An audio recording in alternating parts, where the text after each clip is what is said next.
Hey, welcome back, guys. I'm Dakota. I'm with Garrett. This is our little series that we've been going over this Shardbugs Mystic Forge 1K tournament. Shardbugs is a Florida-based TCG that we've recently gotten in with Team Gravity, especially Garrett and I.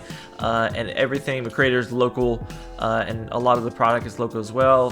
You can visit their website in our description, as the Discord as well, if you're interested in this game. Pick up some of the product. Set 2 is coming out soon. But what you're seeing is the finals match of Garrett. I'll let Garrett kind of explain what's going on here. I'll toss it over to you. Yeah, thanks for having me. This is a pretty interesting match here in a lot of ways. We do have the mirror match of Lunar v Lunar, but in terms of the tournament structure, on the left here we have Adam Cardenas, known as Bucky within the Shardbug community, I believe, and myself on the right side. But this is a top cut, finals of the top cut, and we had actually played out our draw into top 4, round 4. So we're both really familiar with each other's decks. He knows I'm a pretty dedicated for the cause deck, and sort of needs to find his Bring the Dooms to end up doing something about it, or try to get advantage on his own.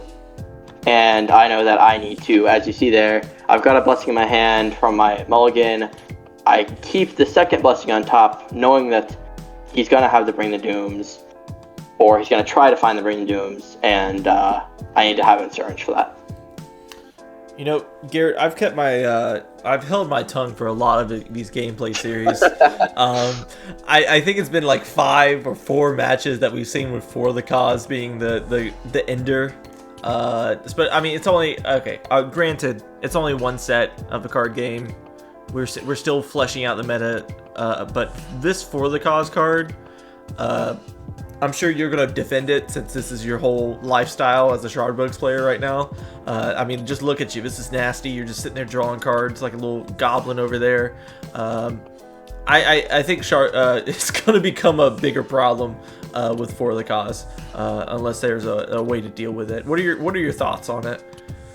Yeah, I'm honestly not really sure. So for those who are sort of unaware, there are really 2 builds of For the Cause. One is like a Mars and Soul deck that is trying to get a lot of dust pretty quickly, play Shovel, Bug Collection, draw a bunch of cards at once, and then For the Cause for, a lot of cards in hand. And then there's the version I chose to go with for this tournament, which is a Blessing of Luna, basically playing all the things that do an effect when they're splatted, trying to draw multiple cards in a turn instead of all at once.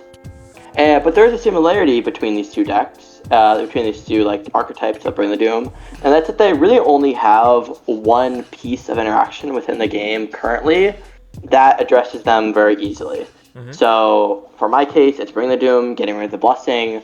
For the Shovel version, it's Acid Rain to be able to sweep up the ants and end up not just having your opponent draw, 6 or more cards every single time they play the Bug Collection. Right. I think. But I have thought a lot. Real quick, I've thought a lot about what is the future of this deck. Obviously, a counterspell or stack interaction is incredibly harmful for this deck because the moment that you're not 100% guaranteed to have your For the Cause winning the game is when the house comes crumbling down, for to say. But just in general, when bugs get better, when people are able to devote faster and faster, I think we're going to end up seeing this deck struggle a little bit. Unless we get, more powerful removal interaction, sort of board-based to compensate. Right. And I maybe not banning, let's say, maybe ban is a strong word. I could even see, as a Mars player, I want this deck to go die in a ditch, so I can get back to my Scorched Earth kind of gameplay of no creatures are going to resolve, or no creatures are going to stay on the board. I think maybe you don't even have to ban For the Cause to really hit the deck. You could ban Antonio. I think Antonio kind of breaks it, because, I mean, you're kind of gaining with Antonio in hand 3 devotion instead of just the 1 devotion. So you have to have 21 straight cards in hand instead of Antonio greatly discounts that.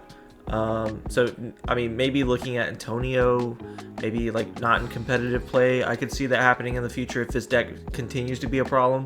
If they want to keep For the Cause, 'cause I do like how For the Cause plays out, like the kind of the mechanically wise of like having this balancing act of like, okay, I don't want to play threats out of my hand because I want to keep cards in my hand for my For the Cause, or I don't want to play any of these interactions. I think that is kind of cool gameplay wise, but it is kind of, it can be very miserable to play against, especially with I think you're playing Twilight's turn. Oh no, you're just gonna play another Moth of a Pepper Flame here, and it's very.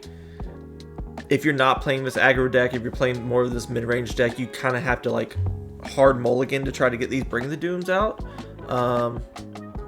And I think, yeah, just look, your opponent just ripped an Antonio off the board and drew 2 cards with that Blessing as well.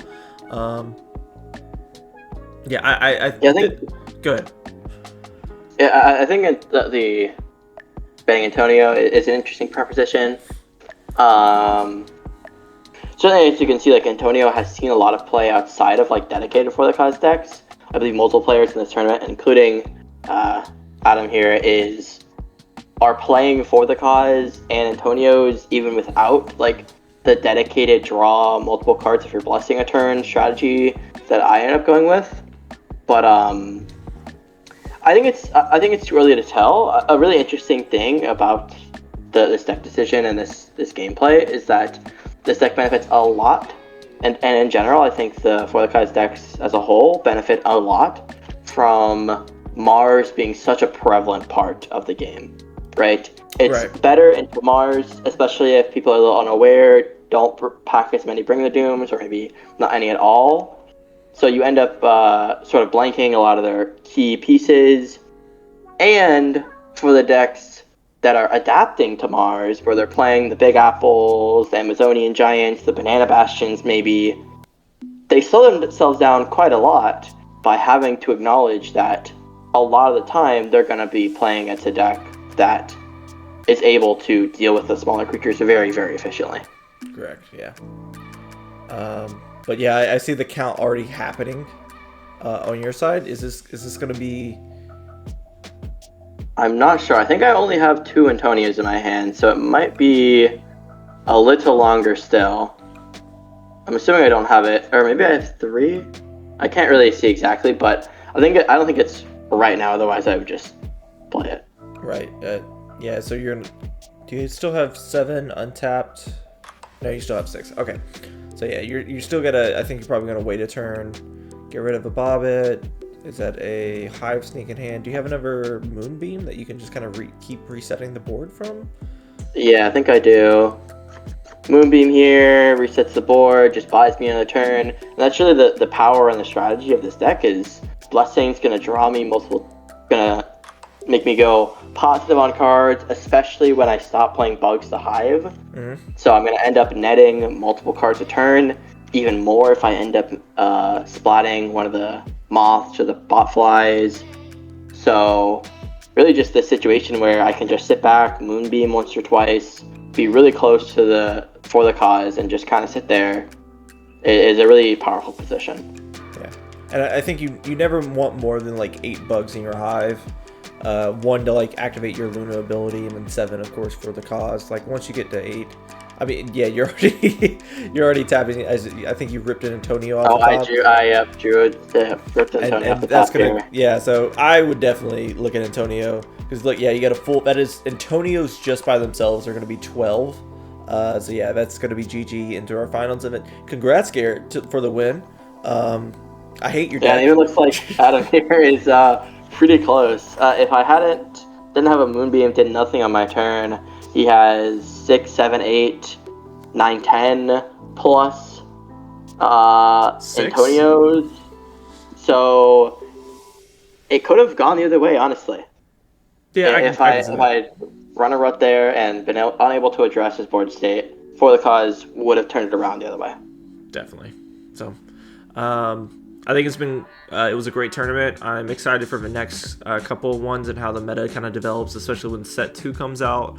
And as the player, this is the first like local paper tournament. I know they did a 2K at Gen Con, but it will be exciting to see like now that most of the players have like paper tournament experience, like how the meta is going to shake up, how people are going to start responding to just like specific meta calls, like just if Garrett's in the room, I know people are going to start trying to figure out how to beat this For the Cause deck. I know that I have a whiteboard just dedicated to it. Garrett, what are your thoughts on it? Yeah, I'm really looking forward to, like you said, how the meta develops and what people are going to be doing to address this. Definitely, there's some tournament randomness that goes on with who gets matched up into who, and whether the soul decks are running rampant or not. But it'll be interesting to see how people try to adapt and how people continue moving forward. Definitely. All right. Well, this has been Dakota and Garrett from Team Gravity, and yeah, we'll catch you later. Bye, guys. Thanks for watching.